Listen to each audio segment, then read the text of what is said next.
आज हम करते हैं 11th class twelfth class exercise 11.2। तो फर्स्ट क्वेश्चन में कहता है show that 3 lines with the direction cosine. 3 line है जो डायरेक्शन कोसाइन दिए गए हैं। फर्स्ट लाइन का डायरेक्शन कोसाइन है 12/13 -3/13 और -4/13। ये फर्स्ट लाइन का डायरेक्शन कोसाइन है। सेकंड लाइन के डायरेक्शन कोसाइन है 4/13 12/13 3/13 और थर्ड लाइन के डायरेक्शन कोसाइन है 3/13 -4/13 और 12/13। शो करना दे आर म्यूचुअली परपेंडिकुलर। ये एक दूसरे के ऊपर क्या है भाई, परपेंडिकुलर है। ये हमें शो करके दिखाना है यहाँ पर क्वेश्चन में। ये फर्स्ट क्वेश्चन है आपका जहाँ पर 3 लाइन के डायरेक्शन कोसाइन आपको दिए गए हैं। यहाँ पर हमें शो करना है कि ये परपेंडिकुलर है, म्यूचुअली परपेंडिकुलर हैं एक दूसरे पर। तो फर्स्ट और सेकंड लाइन के डायरेक्शन कोसाइन लेते हैं। Direction cosine of first line ये है भाई 12/13 -3/13 और -4/13। फिर direction cosine of second line ये है 4/13 12/13 और 3/13। परपेंडिकुलर के लिए हम क्या करते हैं, फॉर्मूला लगाते हैं L1 L2 M1 M2 N1 N2। ये फॉर्मूला लगाते हैं। अगर ये 0 के बराबर आ गया फॉर परपेंडिकुलर तो ये 0 के बराबर होना चाहिए भाई। तो हम क्या करते हैं, L1 की वैल्यू लिखते हैं पहला डायरेक्शन कोसाइन। ये आ गया भाई 12/13 multiply 4/13 plus -3/13 multiply 12/13 plus -4/13 multiply 3/13। तो यहाँ से आगे 12 चुके 48 169 12 तिये 36 169 4 तिये 12 169। एलशियम ले लिया 169 48 -36 -12 दैट इज इक्वल टू 0/169। तो 0 आ गया भाई। इसका मतलब ये ट्रू है, इट्स ट्रू। और दोनों लाइनें क्या हैं भाई, परपेंडिकुलर हैं।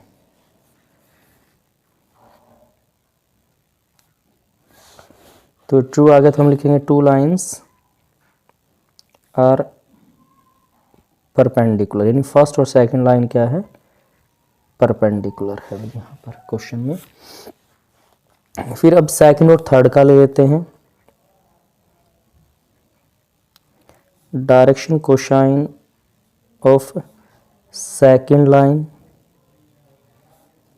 ये है भाई 4/13 12/13 3/13 और डायरेक्शन कोसाइन थर्ड लाइन के लेंगे।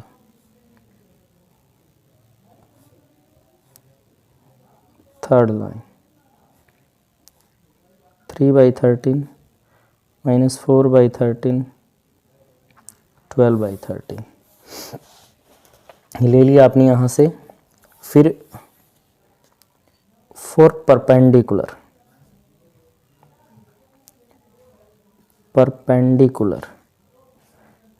डॉट प्रोडक्ट L1 L2 वही M1 M2 N1 N2 0 के बराबर होगा। अगर ये ट्रू आ गया तो इसका मतलब परपेंडिकुलर है। तो ये 4/13 12/13। फिर M1 की वैल्यू है भाई, सॉरी ये 3/13 था, ये है 12/13 मल्टीप्लाई -4/13 प्लस 3/13 मल्टीप्लाई 12/13। तो भाई मल्टीप्लाई कर ली तो ये 4/3 है तो ये आ गया 12/169 48/12 चौके 48 169 12 तिये 36 169। एल्शियम ले लिया 169 तो 12 -48 प्लस 36 36 और 12 को ऐड करेंगे तो प्लस का 48 -48 तो ये आ गया 0/169 यानी कि 0 आ गया। तो इसका मतलब ये ट्रू है भाई, 0 आ गया। तो इसका मतलब क्या हुआ कि थर्ड लाइन सेकंड लाइन है जो परपेंडिकुलर है किसके ऊपर, थर्ड लाइन के ऊपर। यहाँ पर फर्स्ट लाइन सेकंड पे परपेंडिकुलर थी, अब सेकंड आ गई कि थर्ड पे परपेंडिकुलर है। अब फर्स्ट और थर्ड को और देखते हैं भाई। तो डायरेक्शन कोसाइन है हमारे पास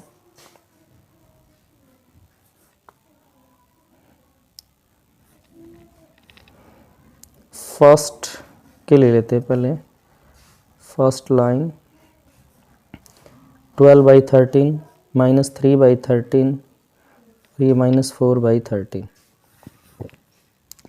direction cosine of third line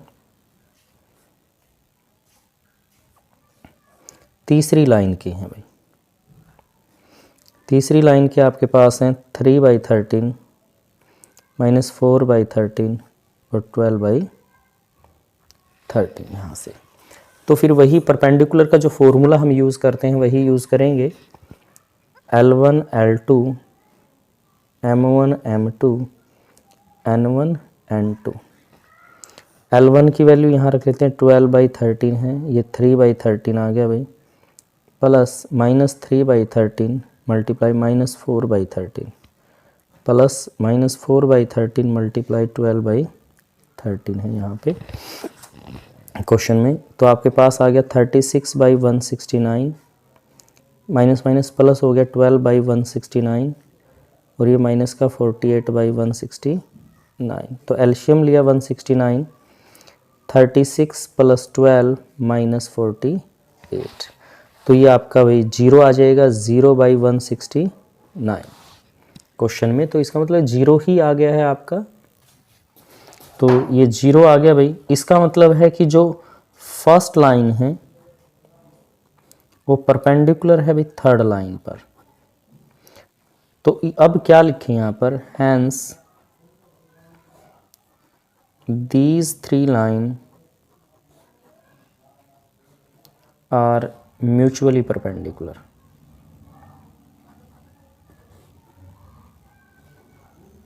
तो ये तीनों ही लाइनें आपस में क्या रहेंगी भाई, म्यूचुअली परपेंडिकुलर रहेंगी। यही आपको शो करना था क्वेश्चन में। क्वेश्चन सेकंड में कहता है show that the line through the point 1 -1 2 3 4 -2 is perpendicular to the line through the point 0 3 2 and 3 5 6। ये जो पॉइंट है, एक लाइन दोनों पॉइंटों से पास करती है और दूसरी इनसे, और दोनों ही क्या है, ये परपेंडिकुलर है, ये हमें शो करना है क्वेश्चन में। तो सेकंड क्वेश्चन को क्या करेंगे, मान लेते हैं let the point A and B, जो दो पॉइंट है ए और बी के मान लेते हैं A and B. First point है भैया आपका 1 -1, यहाँ से 2 एंड बी पॉइंट है हमारा यहाँ पर 3 4 -2। तो सबसे पहले क्या करते हैं, डायरेक्शन रेशो निकाल लेते हैं इसकी। यहीं पर direction ratio of A B line, formula वही x2 - x1 y2 - y1 z2 - z1 यहाँ से। तो x2 है 3 -1, अगला है y2 4 -1, फिर है z2 है -2 -2। तो यहाँ आ गया भाई 2 5 और ये माइनस का 4। तो ये हमने डायरेक्शन रेशियो निकाल दी है इसकी। फिर let the point of C and D, C D से लिख दिया भाई। अगले जो पॉइंट है वो हमने सी और डी से मेंशन किए। ये है 0 3 2 एंड 3 5 6। तो डायरेक्शन रेशियो निकालेंगे इसी तरह से, direction ratio of C D, वही फॉर्मूला भाई x2 - x1। x2 क्या है 3 -0, 5 - 3, फिर 6 -2। तो ये आ जाएगा आपके पास 3 2 4।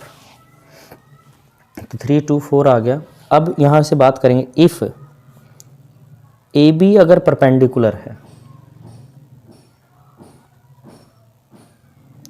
ए B perpendicular to C D यहाँ से, देन तब क्या होगा भाई, A1 A2 plus B1 B2 plus C1 C2 किसके बराबर आना चाहिए, वो 0 के बराबर। अब A1 A2 तो डायरेक्शन रेशियो ये है 2, ये है 3, तो आ जाएगा 2 × 3 प्लस B1 B2 ये 5 है, ये 2 है भाई, प्लस C1 है -4 और ये 4 है भाई आपका यहाँ से, तो आ गया 6 10 और ये माइनस का 16, तो क्या आ गया आपका 0 आ गया यहाँ से। तो इसका मतलब विच इज़ ट्रू, ये ट्रू है भाई क्योंकि ये 0 आ गया है, तो हम लिखेंगे हैंस ए बी परपेंडिकुलर है सी डी पर। यही हमें शो करना था कि ये क्या है, परपेंडिकुलर है। तो ये आपका क्वेश्चन सेकंड हो जाएगा। तीसरे क्वेश्चन में कहता है show that the line through the point 4 7 8 2 3 4 is parallel to the line through the point -1 2 1, फिर है 1 2 5। ये जो लाइन बनेगी, ये इस पॉइंट के जो लाइन बनेगी वो आपस में क्या होंगी, पैरेलल होंगी। ये हमें प्रूव करना है क्वेश्चन में। तो सेकंड क्वेश्चन की तरह ही let A B the points are, first point जो हमें दिया गया है थर्ड क्वेश्चन में 4 7 8 एंड बी के पॉइंट हो जाएंगे 2 3 4। तो यहाँ पर लास्ट क्वेश्चन की तरह डायरेक्शन रेशियो निकालेंगे। यहाँ पर direction ratio of A B, तो फॉर्मूला वही रहेगा x2 minus x1 y2 minus y1 z2 minus z1। तो यहाँ लगा देते हैं ये x1 y1 z1 x2 y2 z2, तो 2 माइनस 4 3 माइनस 7 और 4 माइनस 8, तो आ गया माइनस का 2 माइनस 4 माइनस 4। ये डायरेक्शन रेशियो यहाँ से आ जाएगी आपकी क्वेश्चन में। फिर दूसरा जो दिया गया let C and D are points, C और डी के पॉइंट हैं भाई जो हमें आगे दिए गए हैं -1 -2 1 एंड अगला पॉइंट दिया गया है 1 2 5। तो डायरेक्शन रेशियो निकालेंगे सी डी की, direction ratio of C D वही फॉर्मूला x2 माइनस x1, तो x2 है 1 माइनस, ये माइनस का 1 है तो प्लस का 1 हो जाएगा भाई, 2 माइनस y1, ये y2 माइनस y1 की वैल्यू है यहाँ पर माइनस का 2, तो ये प्लस हो जाएगा। तो z है 5 माइनस 1, तो यहाँ आ गया 2 4 4 यहाँ से। तो पैरेलल दिखाना है तो उसके लिए हम क्या करते हैं, रेशो निकाल ली जाती है पैरेलल में। इसमें से ए बी अगर पैरेलल है, A B is parallel to C D if A1 by A2 equal होगा B1 बाई B2 इक्वल होगा C1 बाई C2 के।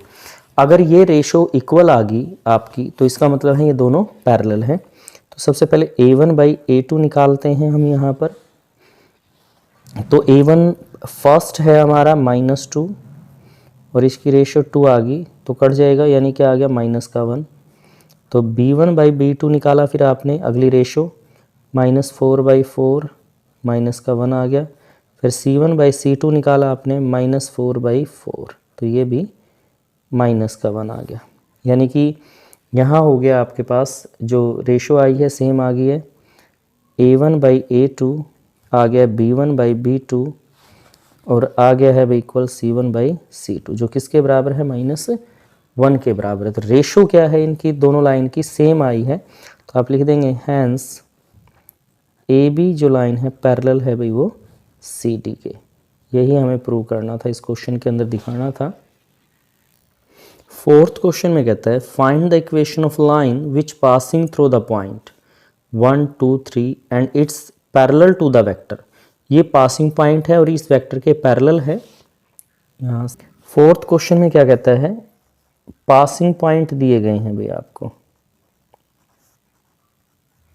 ये हैं 1 2 3। तो इसको ए से लिख लेते हैं, A is equal to vector form में लिखेंगे तो यहाँ आई लगा दिया, 2 है तो ये आ गया 2j और ये हो जाएगा भाई 3k। और जो दूसरा वेक्टर पैरेलल दिया गया उसको b से लिख लेते हैं, ये आपको दिया गया है 3i plus 2j minus 2k। तो यहाँ से लिखेंगे equation of line passing through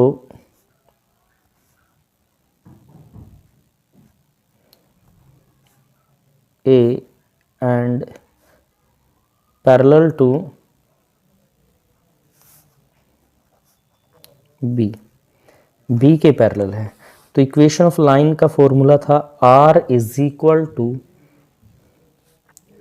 a plus lambda b। ये इंट्रोडक्शन वाले पार्ट में कर चुके हैं ऑलरेडी हम।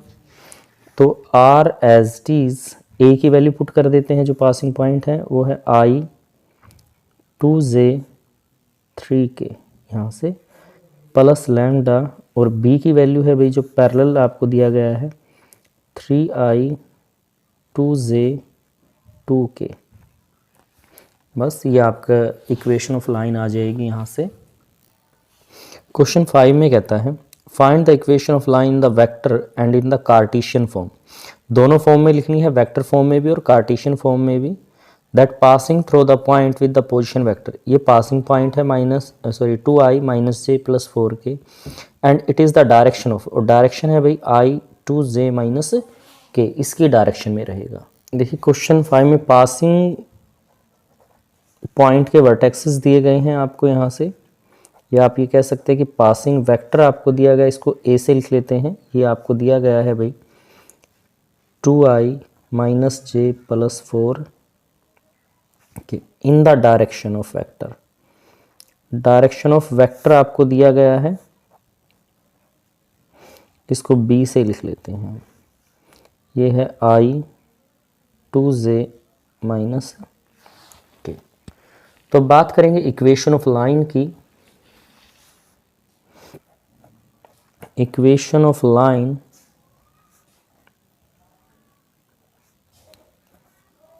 passing through vector A and direction या पैरेलल टू वेक्टर B।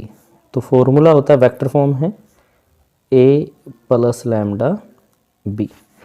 तो R is equal to A की वैल्यू तो हमें गिवन है भाई 2i minus j plus 4k plus lambda, ये आ जाएगा i plus 2j minus k यहाँ पर इस तरह से।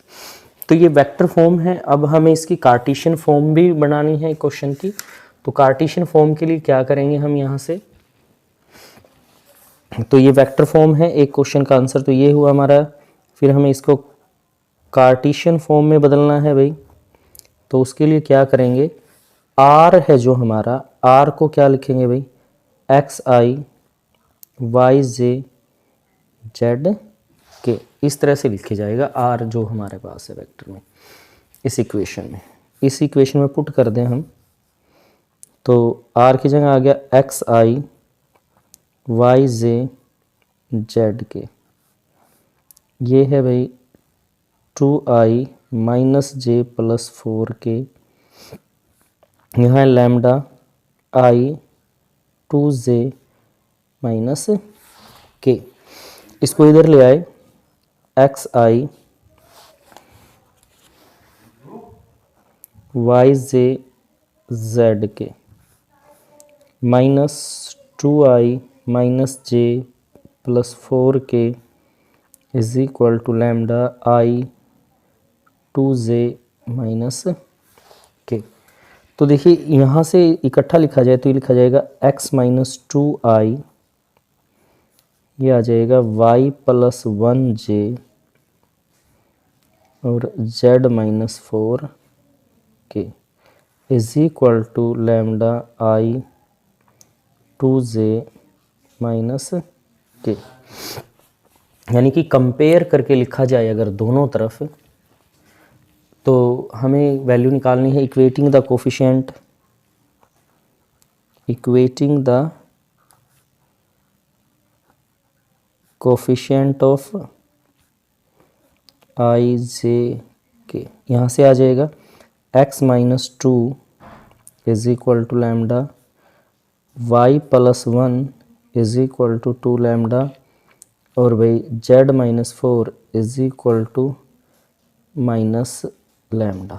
यहाँ से कंपेयर कर लिया, यहाँ पर i ये है, लैम्डा किसके साथ अंदर मल्टीप्लाई कर ली है, तो यहाँ से वैल्यू निकालते हैं भाई y plus 1/2 is equal to lambda, z minus 4/1 is equal to lambda और x minus 2 is equal to lambda already था, तो यहाँ से इक्वेशन इक्वेट करके लिखेंगे x minus 2 is equal to y plus 2/2 z minus 4/-1, ये माइनस का 1 आ जाएगा, is equal to lambda that is equal to 1।